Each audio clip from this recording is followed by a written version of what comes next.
Hello दोस्तों, नमस्कार। मैं हूँ अर्चना तिवारी और स्वागत करती हूँ अपने यूट्यूब चैनल पे आप सभी का। और हम दोनों बहन मिलके बहुत ही प्यारा लाचारी गीत सुनाने जा रहे हैं। कैसे लगेगा कमेंट में ज़रूर बताना। और दीदी की तबीयत खराब है।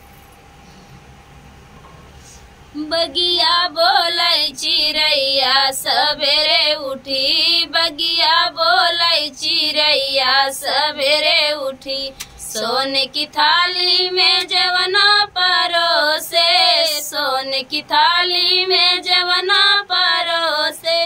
जेवै कुंवर कन्हैया सवेरे उठी, जेवै कुंवर कन्हैया सवेरे उठी। बगिया बोलै चिड़ैया सवेरे उठी, बगिया बोलै चिड़ैया सवेरे उठी। झझर गेड़ुलवा गंगा जल पानी, झझर गेड़ुलवा गंगा जल पानी। घोटै कुंवर कन्हैया सवेरे उठी, घोटै कुंवर कन्हैया सवेरे उठी। बगिया बोलै चिड़ैया सवेरे उठी, बगिया बोलै चिड़ैया सवेरे उठी।